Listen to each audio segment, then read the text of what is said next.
When I'm in the kitchen, when I'm elbow deep in preparing a meal, I am very much in my happy place.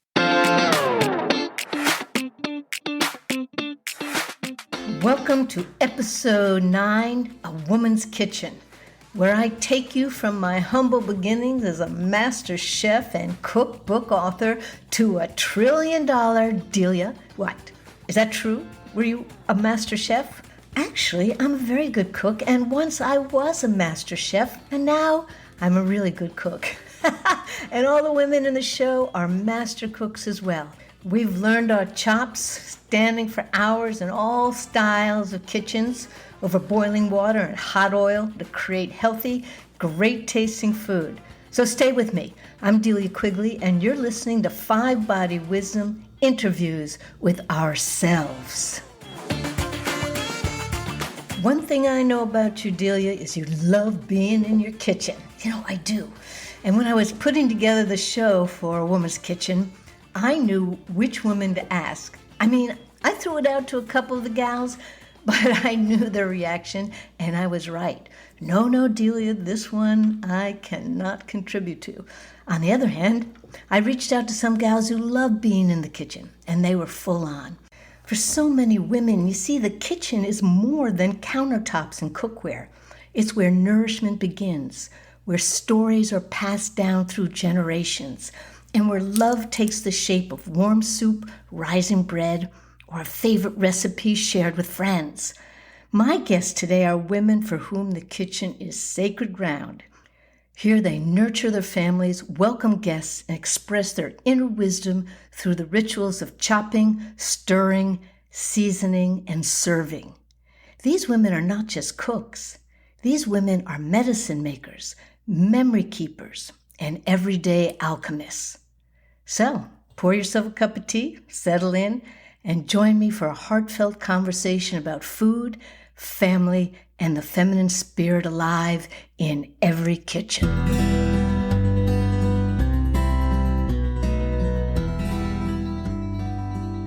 My kitchen is one of my sanctuaries, and my garden is the other one. Some of my earliest pleasant memories are in the kitchen. We lived upstairs from my grandparents until I was about in 4th grade, and then we moved just down the street. I spent a lot of time with my grandmother in her kitchen, my Hungarian grandmother. And she was very old school, old country. Everything had to be made from scratch. Everything had to be fresh. Ingredients were super important for her. Homegrown whenever that was possible. She rarely measured anything, and it was all done by feel and intuition. I was always welcome in her kitchen and was a very active participant. I had my own little apron and a cigar box full of kitchen tools, which, by the way, I still have. Food was always an important and special part in my family. We ate dinner together every night, my mom, my dad, my brother, and I. And then on Sundays, we went to one of the grandparents' homes to dine together as a family. All of those early kitchen experiences had a huge impact on me. I lived in a very urban, ethnic neighborhood.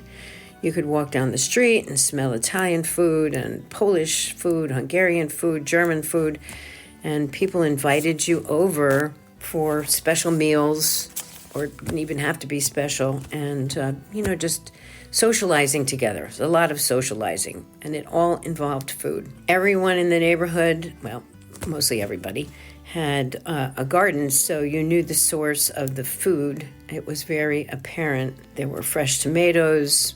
My Italian grandmother's, one of her favorite dishes was dandelion salad with hard-boiled eggs. We would gather burdock and cook it up with eggs. The people next door grew gagoots, which is a big Italian squash. The man around the corner had a giant fig tree and would pick fresh figs off the tree for me. A lot of people in the neighborhoods had grapes that they made into wine. Mr. Virag, who lived across the street, would go out on wild mushroom forays.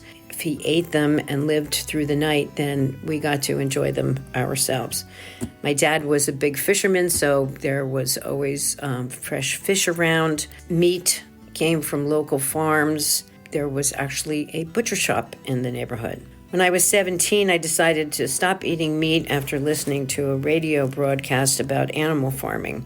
My parents were pretty concerned about that, but it was what motivated me to really delve into the food world. I read lots of books and experimented a lot. The organic back to the earth movement was gaining momentum, and that fit my mindset and actually still does.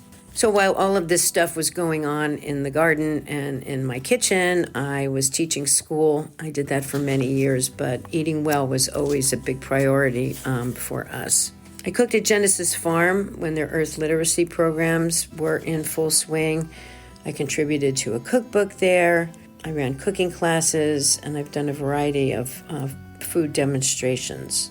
We've been members of the CSG since its inception and have always had our own garden. And you can't have a garden and put so much effort into it and then not do anything with those veggies. That brings me back to my kitchen again. I love transforming my produce into something delicious and nourishing, and I like doing it in my kitchen where I know where everything is and is organized to my liking.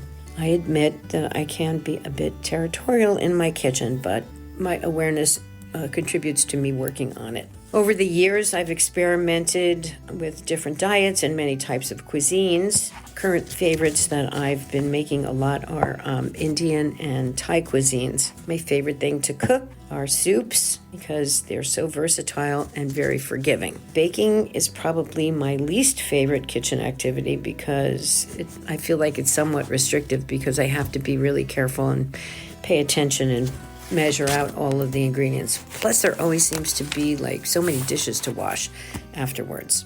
So to me, to kind of sum up everything, cooking is a very sensual experience. It involves smelling, touching, your sight, tasting things, hearing. All of those senses are involved. And then when you cook for other people, it becomes a social experience that brings another level of connection. So to me, food and my kitchen equal many things.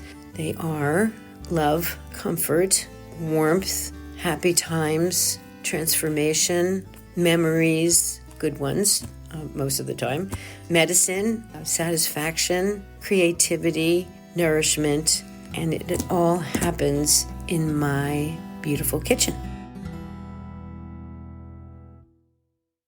That was Linda Wells, hands down, one of the best chefs that you will have the great pleasure of sitting down in her kitchen first, because her kitchen is amazing. As you sip a cup of tea, she'll put out those little tapas, little appetizers that you'll munch on. A little something she made, a little something she picked up here and there in her wanderings to many of the wonderful New Jersey delis around the state. I have made the mistake of trying to get into that kitchen and cook she and her husband a meal, but as she said, she is a little possessive of that space, and that's fine. I'm all for letting someone else do the cooking if I get to eat the bounty.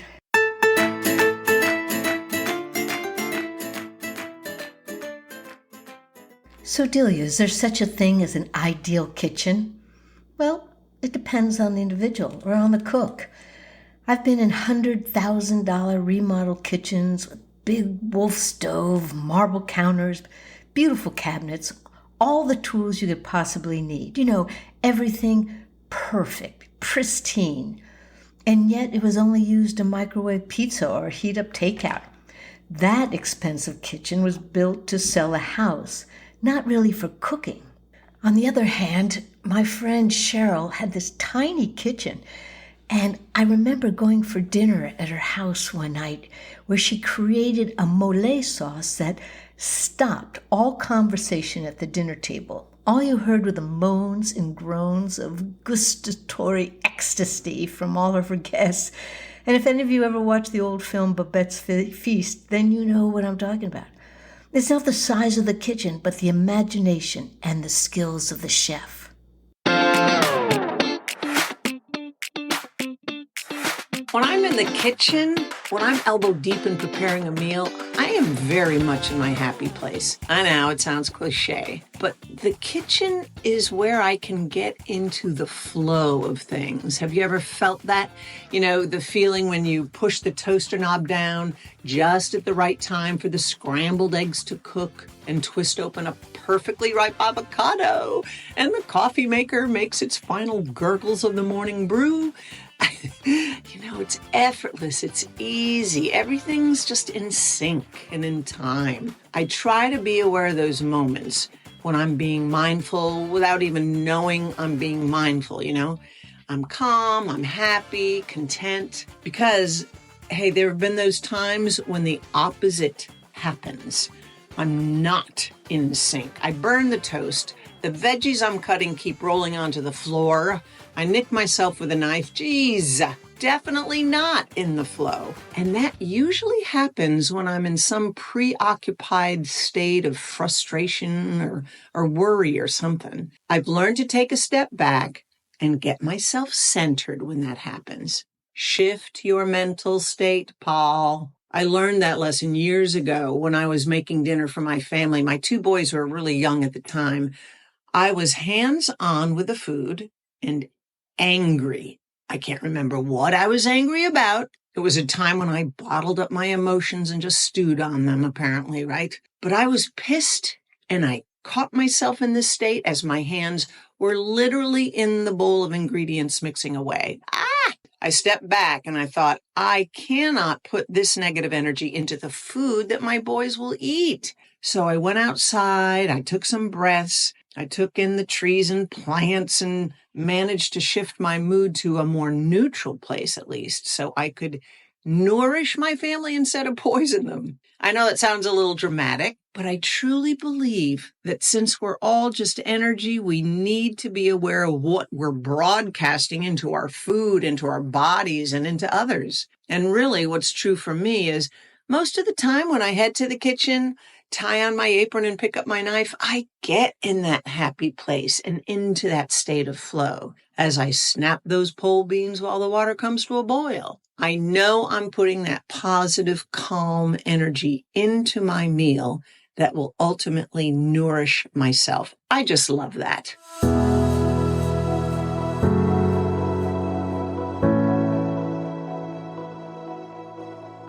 So, Delia, don't you have some stories to tell about Polly and how you know her from so long ago?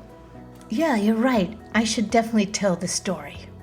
Back in the mid-'80s, I was managing this kitchen for a large health food store down in Sarasota called the Granary.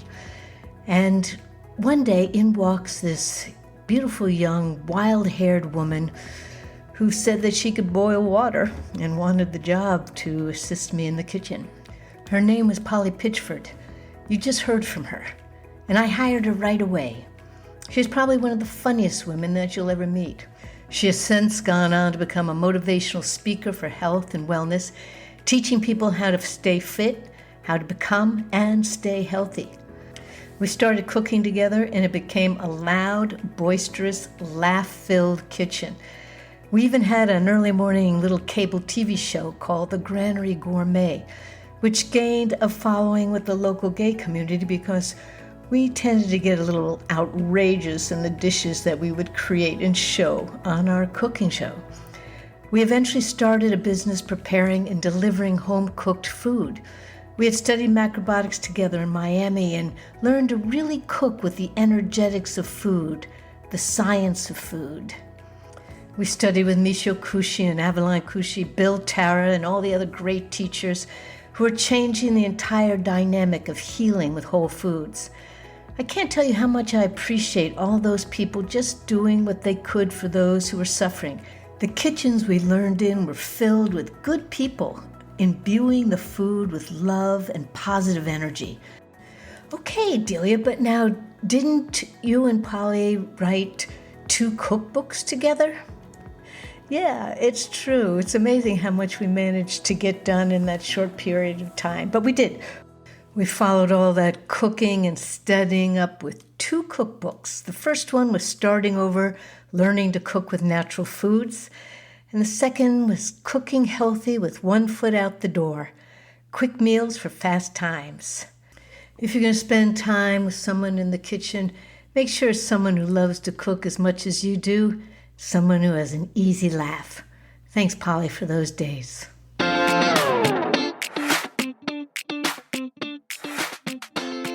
I'm not the kind of woman that actually ever got into a kitchen when I was growing up.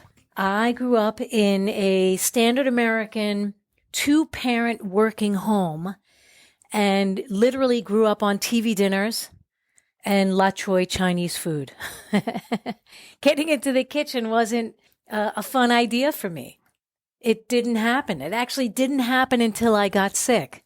When I was diagnosed with thyroid disease, that's what brought me into the kitchen. Actually, no, it was actually right before that.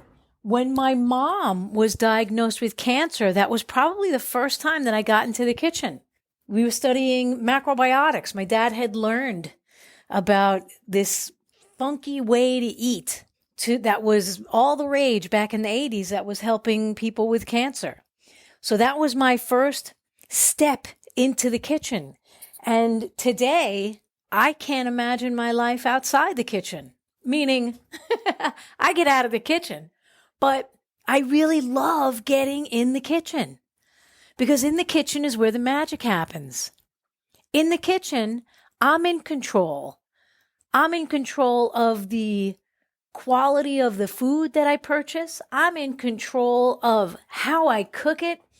I'm in control on how delicious it's going to be. There's so many reasons to get into the kitchen these days. I'm in control of my health when I get into the kitchen. I'm in control of my vitality when I get into the kitchen. It's like a form of meditation when I'm chopping the vegetables and cooking and creating some delicious magic.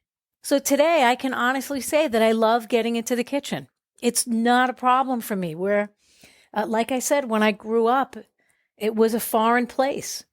The kitchen was somewhere that you went a few times a year, like around the holidays, Christmas, Easter, 4th of July, maybe, although that was in the backyard. Today, it's a whole different experience.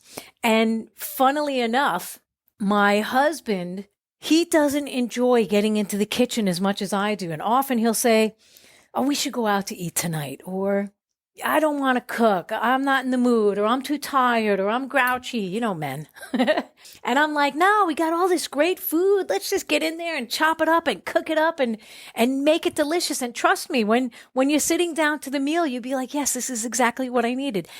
And that's exactly what happens every single time. Every time after we finish cooking together in the kitchen and we're sitting down to a meal, he's like, this is perfect. This is just what I needed.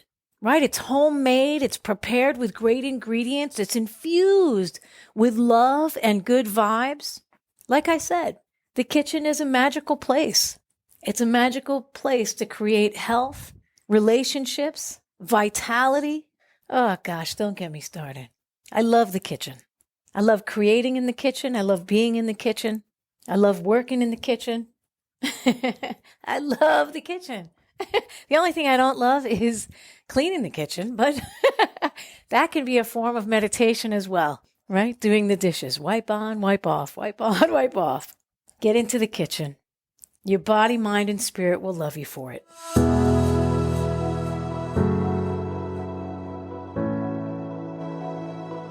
That was the legendary health and wellness coach, Andrea Beeman, who I met in a kitchen, Angelica's kitchen in New York City, when she was but a young lass. And I asked her to be on my radio show. Ironically, it was the first radio show interview that she ever gave. And she has gone on to give many, many more. And if you haven't caught her in one of the I think it's the first season of Top Chef, then you must. So Delia, how does getting in the kitchen, cooking with awareness, how does that nourish all 5 bodies? Your physical, your mental, your energy, your wisdom, and your divine bodies. All right, well, let's begin with the physical body, because this is the most obvious layer affected by cooking. Nourishing food prepared with care is going to support your digestive system, your vitality, and your physical health. Then using whole, seasonal, natural ingredients provides your body with what it needs to thrive, to be healthy. Eating slowly, chewing well, with gratitude, improves absorption and metabolic balance. Cooking with love literally becomes medicine for your body. For your mental body, the way you think and feel about food and how you prepare it impacts your mind. You want a calm, joyful kitchen environment, and this will foster a peaceful state of mind. Your intention behind cooking, bringing love, care, presence, this will infuse the food with emotional nourishment. And releasing judgment about good or bad food frees the mind from guilt, shame, or anxiety. Cooking mindfully brings clarity, emotional ease, and mental stability. And then there's your energy body, and your food becomes your prana, your life force. And the energy you hold while preparing it really matters. So fresh, vibrant foods are filled with prana. Cooking with focused attention channels pure energy into the food, which then translates into vitality for those who eat it. Rituals like blessing ingredients or chanting while cooking or praying before a meal enhances the energetic quality. Your energy becomes part of the nourishment. Since your wisdom body is about deeper knowing, discernment, and self-awareness, then cooking with devotion, this teaches you discipline, balance, and intuitive understanding of your needs, your deeper needs.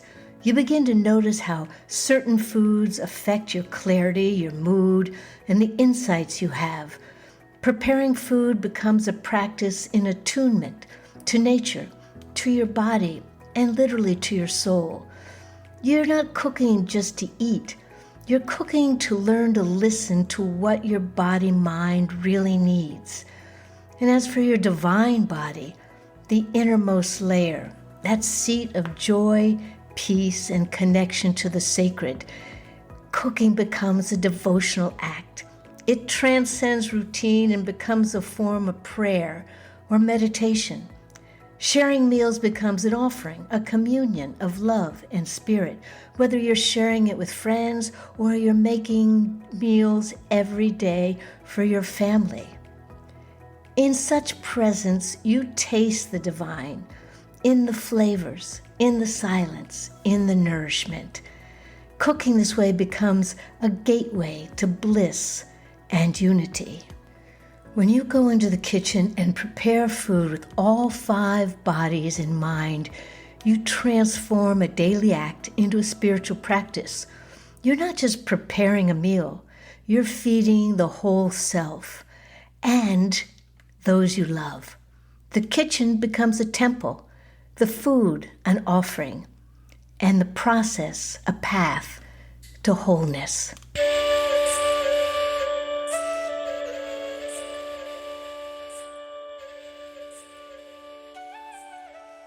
I would say that my experience with cuisine growing up was one of being incredibly blessed. The food that I grew up with was Indian food. Although I was raised in England, the food that we ate at home was Indian food with a fusion of Malaysian food because my father was born in and raised in Malaysia. So the Indian food that my mum made, who was, by the way, a magnificent cook. And so the food that we ate was very much based around fresh, everyday food. Dal was a staple in the kitchen. And this would be various types of dals. And also, growing up, the culture in the family was that my aunts would come around and we would all make samosas and put them in the freezer. So when guests came around, we always had food at the ready. And then going to the Gurudwara, we were expected, well, it was part of the culture to help downstairs in the kitchen and make langar for the whole congregation. So that is where I learned to perfect my art of making round chapatis. The kitchen itself, we always had a gas stove. And when we were doing large celebrations or we were having a large gathering, we would set up the gas out in the garden because obviously the fumes from all the food would permeate through the neighborhood. So everybody would know when somebody was having a celebration. So the spices, my mother would make them fresh. So buying the ingredients and then drying them in the sun and grinding them from chilies to cumin to a blend of garam masala, haldi, which is turmeric based, would be brought from the Indian store because that's pretty messy and you wouldn't be grinding that at home. And so the food in general was like medicine for the soul. That's how I would describe it. And I had no idea back then how lucky I was to be getting such amazing fresh food. There were vegetables that you couldn't buy in the UK when I was young that are now readily available. And so one of my favorites was aloo gobi, which is potato cauliflower. And, you know, there was the usual spinach and saag and bengan bharta, which is eggplant or aubergine, as I called it from England. But food was just a celebration. A combination of the rice and the vegetables, and we had chicken curry. We didn't have beef in our house because it was not part of our culture to eat that. But what I would say, I have a newfound appreciation for it as I've gotten older, and all three of my children cook for themselves. And those are two young men and a young lady. And I just didn't realize that this was not normal because it's how I grew up. And so cooking for everyone was normal, participating in the kitchen. And so I would have to say, making my own hummus, making my own guac, cooking for everyone, to me, it's just a magical fusion and a dance that is just intrinsically ingrained into me, rather than having to read recipes and follow those, because I grew up that way and that's how my mother cooked. And so I've got to say that it's a wonderful experience in general.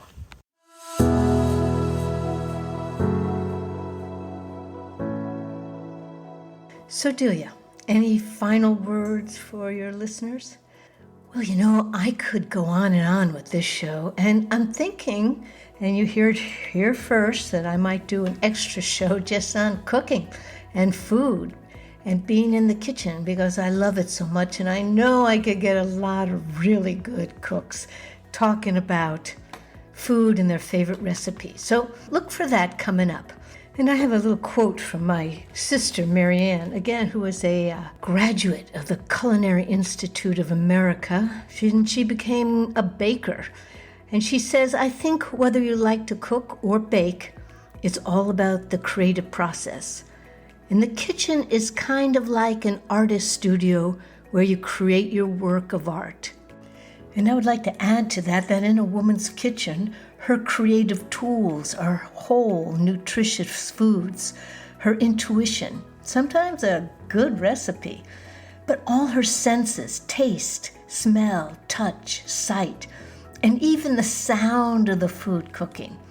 When you cook in the kitchen, you engage all of your 5 bodies, all of your 5 tastes, and all 5 of your senses, and doing so creates meals that will nurture you through a long, healthy, joy-filled life.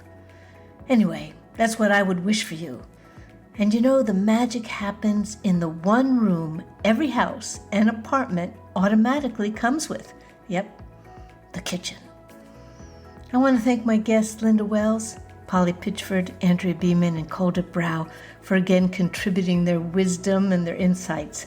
You can read more about these wonderful women on my contributors page on 5bodywisdom.com. And check out my other website, DeliaQ, DeliaQ.com. There you can sign up to receive my Sunday guidance email and updates on new podcast episodes. You've been listening to 5 Body Wisdom, interviews with ourselves. I'm Delia Quigley. Thanks so much for listening. Until next time.